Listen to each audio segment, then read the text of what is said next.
بسم الله الرحمن الرحيم. إن الحمد لله نحمده ونستعينه ونستغفره ونعوذ بالله من شرور أنفسنا وسيئات أعمالنا. من يهده الله فلا مضل له ومن يضلل فلا هادي له. وأشهد أن لا إله إلا الله وحده لا شريك له وأشهد أن محمدا عبده ورسوله. يا أيها الذين آمنوا اتقوا الله حق تقاته ولا تموتن إلا وأنتم مسلمون. يا أيها الناس اتقوا ربكم الذي خلقكم من نفس واحدة وخلق منها زوجها وبث منهما رجالا كثيرا ونساء. واتقوا الله الذي تساءلون به والأرحام إن الله كان عليكم رقيبا. يا أيها الذين آمنوا اتقوا الله وقولوا قولا سديدا يصلح لكم أعمالكم ويغفر لكم ذنوبكم ومن يطع الله ورسوله فقد فاز فوزا عظيما. أما بعد فإن خير الحديث كتاب الله وخير الهدي هدي محمد صلى الله عليه وسلم وشر الأمور محدثاتها وكل محدثة بدعة وكل بدعة ضلالة وكل ضلالة في النار.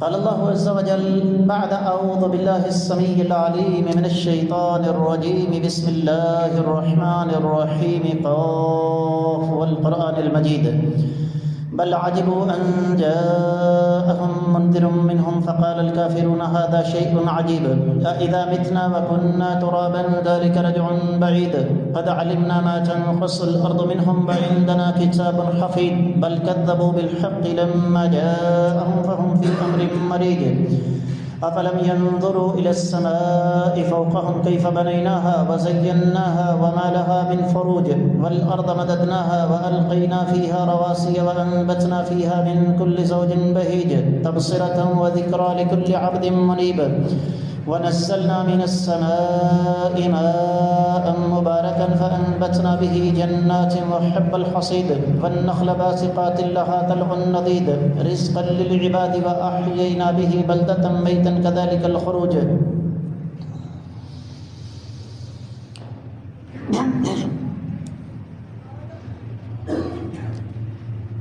كذبت قبلهم قوم نوح وأصحاب الرس وثمود وعاد وفرعون وإخوان لوط وأصحاب الأيكة وقوم تبع كل كذب الرسل فحق وعيد أفعينا بالخلق الأول بل هم في لبس من خلق جديد ولقد خلقنا الإنسان ونعلم ما توسوس به نفسه ونحن أقرب إليه من حبل الوريد إذ يتلقى المتلقيان عن اليمين وعن الشمال قعيد ما يلفظ من قول إلا لديه رقيب عتيد وجاءت سكرة الموت بالحق ذلك ما كنت منه تحيد ونفخ في الصور ذلك يوم الوعيد وجاءت كل نفس معها سائق وشهيد لقد كنت في غفلة من هذا فكشفنا عنك غطاءك فبصرك اليوم حديد وقال قرينه هذا ما لدي عتيد ألقيا في جهنم كل كفار عنيد مناع للخير معتد مريب الذي جعل مع الله إلها آخر فألقياه في العذاب الشديد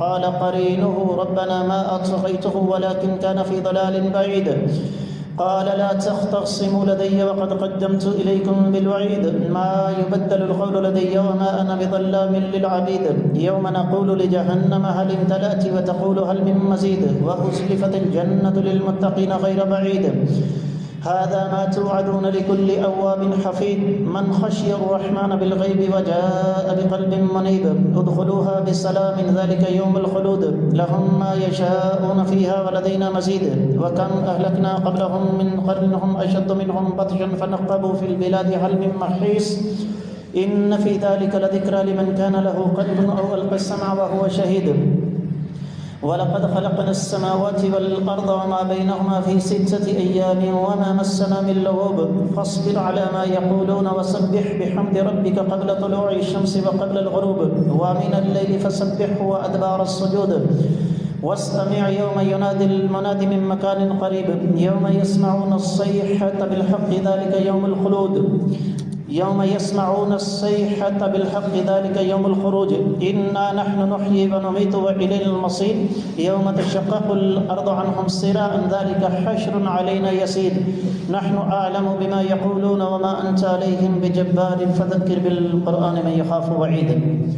معزز خواتین و حضرات، میں سب سے پہلے اپنے آپ کو اور اس کے بعد آپ سب لوگوں کو اللہ تعالیٰ سے ڈرنے کی تلقین کرتا ہوں، اور جو انسان اللہ تعالیٰ سے ڈر جاتا ہے، رب کائنات اس پر جو ان گنت لا تعداد بے شمار انعامات فرماتے ہیں، ان میں سے ایک یہ بھی ہے کہ اللہ تعالیٰ اسے جسمانی اور روحانی طور پر بہت ساری بیماریوں سے محفوظ رکھتے ہیں۔ آج 19 جمادی الثانی 19 جمادی الاولیٰ 1446 ہجری 22 نومبر 2024 عیسوی ہے، اور ہمارا آج کا موضوع اللہ کی پاکیزہ کتاب قرآن مجید شفا مگر کیسے۔ اللہ تعالیٰ کے فضل اور اس ذات بابرکات کی توفیق سے حسب معمول بہت ساری باتیں آپ کو نہیں ملیں گی، اور اس کے ساتھ ساتھ بہت ساری غلط فہمیوں کا ازالہ بھی ہوگا۔ گفتگو کا آغاز سورۃ الاسراء یا بنی اسرائیل کی 82ویں آیت مبارکہ سے کرتے ہیں۔ رب کائنات ارشاد فرماتے ہیں وَنُنَزِّلُ مِنَ الْقُرْآنِ مَا هُوَ شِفَاءٌ وَرَحْمَةٌ لِّلْمُؤْمِنِينَ۔ اس کے ساتھ ملتی جلتی سورہ فصلت کی 44ویں آیت مبارکہ ہے۔ رب کائنات فرماتے ہیں قُلْ هُوَ لِلَّذِينَ آمَنُوا هُدًى وَشِفَاءٌ۔ ان دونوں مقامات پر اللہ تعالیٰ نے ایک تو شفا کا لفظ استعمال کیا، یاد رکھیے یہ لفظ شفا ہے، شین کی زیر کے ساتھ، شین کے کسرہ کے ساتھ۔ جب ہم کسی کے لیے دعا کرتے ہیں نا، تو اسے یہ مت کہا کریں اللہ آپ کو شفا عطا فرمائے۔ لفظ شفا کا معنی اور ہے، یہ لفظ شفا ہے جس کا معنی تندرستی ہے۔ تو ان دونوں مقامات پر رب کائنات نے لفظ شفا اکیلا استعمال نہیں کیا، اور پورے قرآن میں آپ کو بہت کم، شاید ہی کسی مقام پر لفظ شفا اکیلا ملے۔ اس کی ایک خاص وجہ ہے، لفظ شفا ہے جسمانی ظاہری بیماریوں کے لیے۔ اللہ نے ساتھ جون سا بھی لفظ استعمال کیا وہ شفا ہے روحانی بیماریوں کے لیے۔ کوئی بھی ذی روح، زندہ، دو چیزوں کا مجموعہ ہے نا، جسم اور روح۔ آج کے دور کے بڑے بڑے مسائل میں سے ایک یہ بھی ہے کہ ہم اپنے جسم کی طرف بڑی توجہ دیتے ہیں، لیکن روح کی طرف ہماری کوئی توجہ نہیں ہے، جبکہ اللہ ملک العلام رب ذوالجلال والاکرام نے سب سے پہلے ہمارے سامنے رکھا ہی روح کا معاملہ ہے۔ یاد رکھیے قرآن جسمانی بیماریوں کے لیے شفا ہے، اس پر ہم بعد میں بات کریں گے۔ اس سے پہلے یہ اللہ کا پاکیزہ کلام ایمان اور عقیدے کے حوالے سے پیدا ہونے والی بیماریوں کے لیے شفا ہے، اور بات کریں اس ہستی کی جن کے دروازے پر آ کر فرشتوں کے سردار جبریل امین علیہ السلام گھنٹوں کھڑے رہیں، ذرا آپ علیہ الصلوۃ والسلام کی سیرت کا مطالعہ کیجیے۔ آپ علیہ الصلوۃ والسلام نے نبوت ملنے کے بعد سب سے پہلے جسمانی شفا کا خیال رکھا یا کہ سب سے پہلے روح کے اندر پیدا ہونے والی بیماریوں کا علاج کیا؟ آپ جسمانی طور پر کسی انسان کو دنیا بھر کی دوائیاں کھلا دیں، بہترین سے بہترین خوراک مہیا کر دیں، جب تک اس کے روحانی امراض کا علاج نہیں ہوگا اس آدمی کی زندگی میں امن، چین اور سکون نہیں آ سکتا۔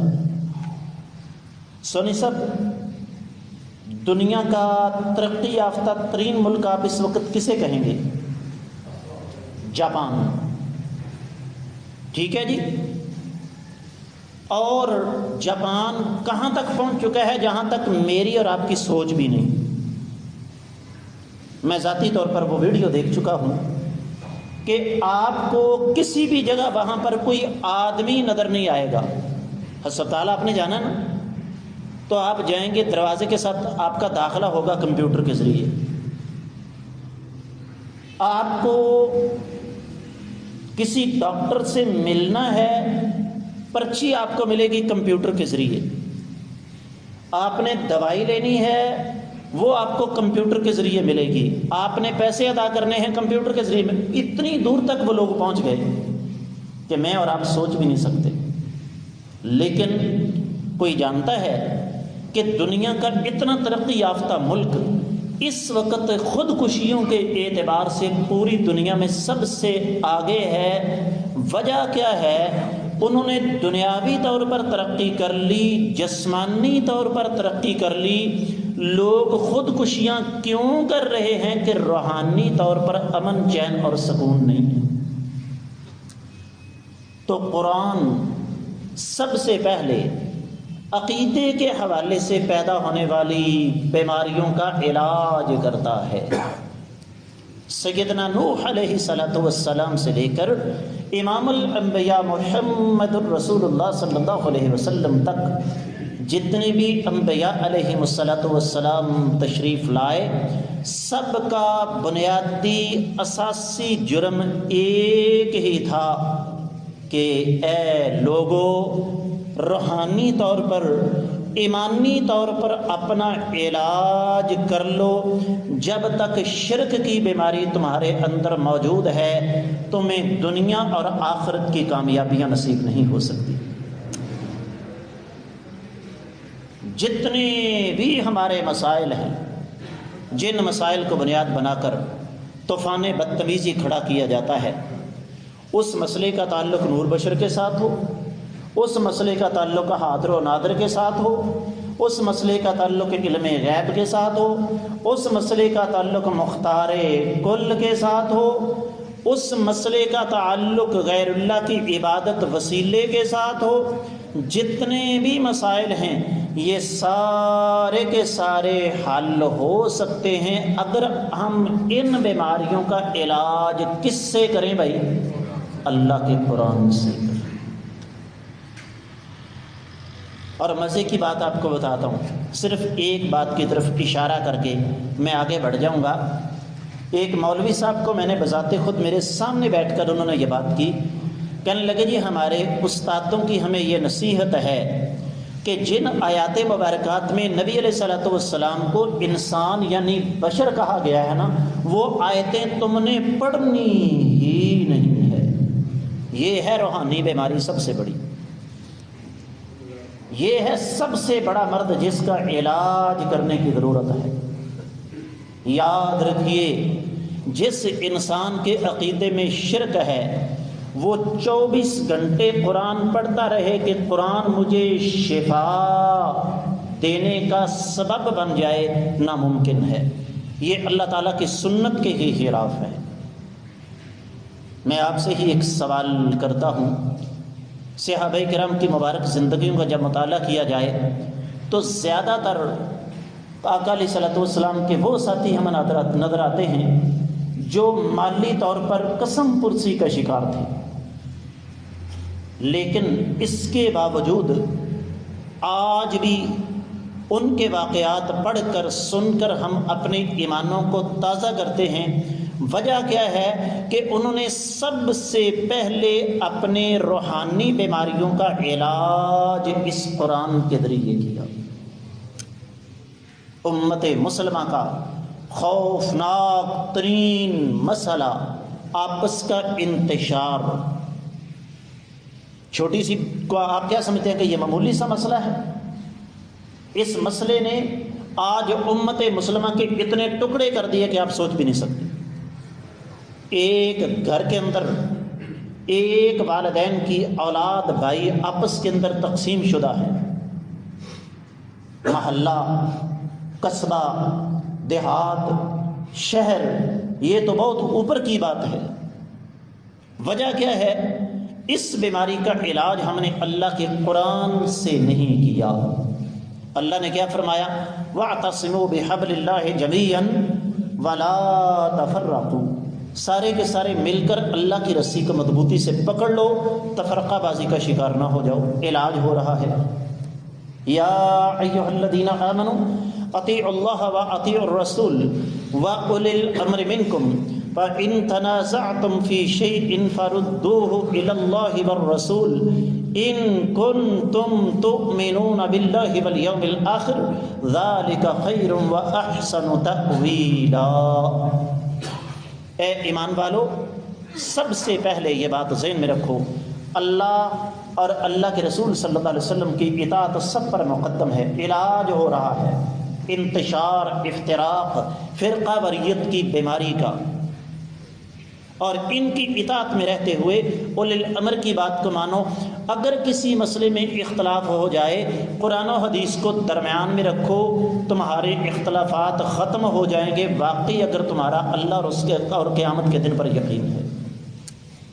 تو آج کی ہماری گفتگو کا پہلا حصہ قرآن شفا ہے۔ کس لیے؟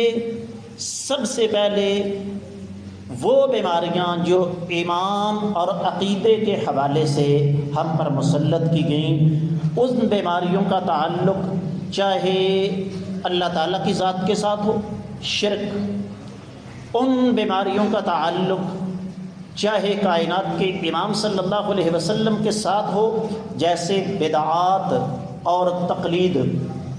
ان پر لمبی بات نہیں میں کروں گا، آپ اچھی طرح جانتے ہیں۔ میرا ایک سوال ہے، جو تعلیمات، جو دین آقا علیہ الصلوۃ والسلام ہمارے لیے لے کر آئے، کیا وہ ہمارے لیے کافی ہے یا نہیں؟ اس میں کمی بیشی کی ضرورت ہے کوئی؟ بدعات کیوں پیدا ہوتی ہیں؟ جب ہم قرآن کے اس فرمان کو چھوڑ دیتے ہیں کہ وَمَا آتَاكُمُ الرَّسُولُ فَخُذُوهُ وَمَا نَهَاكُمْ عَنْهُ فَانْتَهُوا، رسول صلی اللہ علیہ وسلم تمہیں جو کچھ دیں وہ لے لو، جس سے منع کریں اس کو چھوڑ دو۔ تقلید، نبی علیہ السلام کی بات کو میں نہیں مانوں گا، اپنے ایمان کی بات کو مانوں گا، اپنے پیر کی بات کو مانوں گا، اپنی فقہ کو مانوں گا۔ کائنات کے امام صلی اللہ علیہ وآلہ وسلم کی حدیث کا انکار کرنے کے لیے 50 بہانے، یہ کہاں سے نکلے؟ یہ بیماری ہے روحانی، اللہ کے قرآن کو چھوڑنے کا نتیجہ ہے۔ قیامت والے دن جنت کا دروازہ کس ہستی کے اشارے پر کھلے گا؟ محمد الرسول اللہ صلی اللہ علیہ وسلم۔ ہم نے کیا کیا؟ آقا علیہ الصلوۃ والسلام کو قرآنی تعلیمات کے برعکس، توجہ کیجیے گا، ہم نے پیروں اماموں کو اٹھا کے قرآن کو نظر انداز کر کے نبی علیہ السلام کے مقام پر بٹھا دیا، نبی علیہ الصلوۃ والسلام کو اٹھا کے اللہ کے مقام پر بٹھا دیا، اور اللہ کا وجود ہی ہم نے ختم کر دیا۔ قرآن ان تمام بیماریوں کے لیے شفا ہے۔ اب آئیے جسم کی طرف۔ قرآن یہ نہیں ہے کہ ہم اس کو تعویذ بنا کر گلے میں ڈالیں۔ قرآن پڑھنے سے شفا حاصل ہوتی ہے۔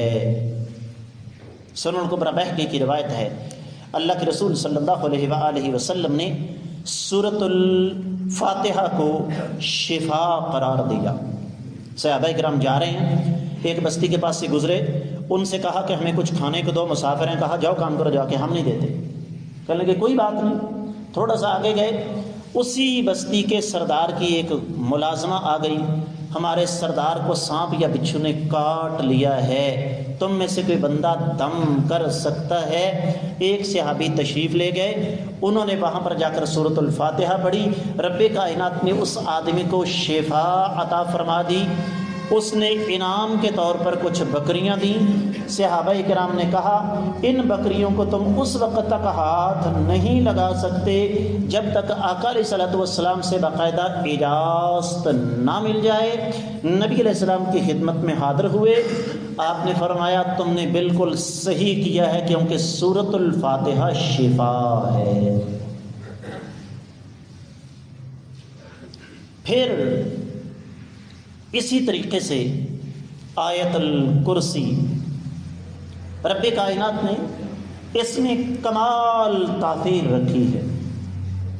آخرت کی بات تو بات کی ہے نا، ہمیں تو آپ نے اکثر و بیشتر دیکھا ہوگا، جمعہ ہو یا عام نماز ہو، ادھر سلام پھیرا، فٹافٹ اٹھ کے نماز شروع کر دی۔ کیوں؟ تربیت نہیں ہوئی، سمجھایا نہیں کسی نے۔ نبی کریم صلی اللہ علیہ وآلہ وسلم نے ارشاد فرمایا، جو شخص مرد ہو یا عورت، جو مسلمان فرض نماز کے بعد، کون سی نماز کے بعد؟ سنتوں کے بعد نہیں، فرض نماز کے بعد آیت الکرسی پڑھ لیتا ہے، اس کے اور جنت کے درمیان صرف موت حائل ہوتی ہے۔ کیا مطلب ہے اس بات کا؟ ہر فرض نماز کے بعد آیت الکرسی پڑھنے والا جب دنیا سے جائے گا تو کہاں داخل ہوگا بھائی؟ جنت میں۔ سیدنا ابو ہریرہ رضی اللہ تعالیٰ عنہ کی معروف روایت ہے، صحیح سند کے ساتھ، فرماتے ہیں آقا علیہ الصلوۃ والسلام نے مجھے پابند کر دیا کہ آپ نے غلے کے اس ڈھیر پر پہرا دینا ہے۔ کہتے میں جو ذمہ داری آقا علیہ السلام نے مجھے دی تھی وہ پوری کرنے کے لیے وہاں موجود تھا۔ اچانک رات جب گہری ہو گئی تو میں نے دیکھا کہ ایک آدمی آیا ہے، اس نے وہاں سے کچھ چرانے کی کوشش کی، میں نے پکڑ لیا، منت سماجت کی، میں نے اسے چھوڑ دیا۔ ذہن میں یہ تھا کہ آقا علیہ الصلوۃ والسلام کو جا کر صبح خبر کروں گا، وحی کے ذریعے خبر پہلے ہی پہنچ گئی۔ آقا علیہ الصلوۃ والسلام نے فرمایا ابو ہریرہ رات والے آدمی کی کہانی سنانے آئے ہو؟ آج رات وہ پھر آئے گا۔ کہتے میں تیار ہو کر بیٹھ گیا، وہ پھر آیا، میں نے پھر پکڑا، اس نے پھر منتیں کی، میں نے پھر اس کو چھوڑ دیا۔ نبی علیہ السلام نے پھر اگلے دن فرمایا آج رات وہ پھر آئے گا۔ فرماتے جب تیسری رات وہ آیا نا تو میں نے کہا آج تو میں تجھے نہیں چھوڑوں گا، تو نے کیا یہ کم شروع کر دیا، روز آ جاتے ہو، اب توجہ کیجئے گا۔ اس نے کہا اگر تم مجھے چھوڑ دو تو میں تمہیں ایک ایسا ذکر بتاتا ہوں جو رات کو کر کے سو جاؤ تو میرے شر سے محفوظ رہو گے۔ فرماتے میں نے کہا بتاؤ؟ کہتا سونے سے پہلے آیت الکرسی پڑھ کے سویا کرو۔ کہتا ہے دوسرے دن میں آقا علیہ الصلوۃ والسلام کی خدمت میں حاضر ہوا اور میں نے ساری بات سنائی، حدیث کے الفاظ، فرمایا صدقک وہو کذوب۔ ابو ہریرہ رضی اللہ تعالی عنہ وہ آدمی تم سے سچی بات کر گیا حالانکہ بذات خود وہ جھوٹا ہے، واقعی رات کو آیت الکرسی پڑھ کے سو جاؤ تو رات بھر شیطان کے شر سے محفوظ رہو گے۔ یہ ہے شفا۔ پھر کائنات کے امام صلی اللہ علیہ وآلہ وسلم نے ہر فرض نماز کے بعد بھی ہمیں آیت الکرسی پڑھنے کا حکم دیا، رات کو سوتے وقت آیت الکرسی پڑھنے کا حکم دیا۔ اب آیت الکرسی کے الفاظ پر اگر غور کیا جائے تو انسان حیران پریشان رہ جاتا ہے۔ پھر آگے بڑھیے، آخری تینوں قل قل هو اللہ احد، قل اعوذ برب الفلق اور قل اعوذ برب الناس۔ کائنات کے امام صلی اللہ علیہ وسلم نے ہمیں ظہر، عصر اور عشاء کے فرضوں کے بعد ایک ایک بار پڑھنے کا حکم دیا، یہ نوٹ کرتے جائیے، جبکہ فجر اور مغرب کے بعد یہ تین تین بار پڑھنے کا حکم دیا۔ اسی طرح میری اور آپ کی ماں سیدہ عائشہ طیبہ طاہرہ صدیقہ بنت صدیق، بیٹے چپ ہو جاؤ، تمہاری مہربانی ہے، باتیں ختم نہیں ہو سکتی آپ کی۔ سیدہ عائشہ رضی اللہ تعالی عنہا ام المومنین، میری اور آپ کی ماں صدیقہ بنت صدیق کیا فرماتی ہیں؟ فرمایا کائنات کے امام صلی اللہ علیہ وآلہ وسلم جب رات کو اپنے بستر پر تشریف لاتے، آخری تینوں قل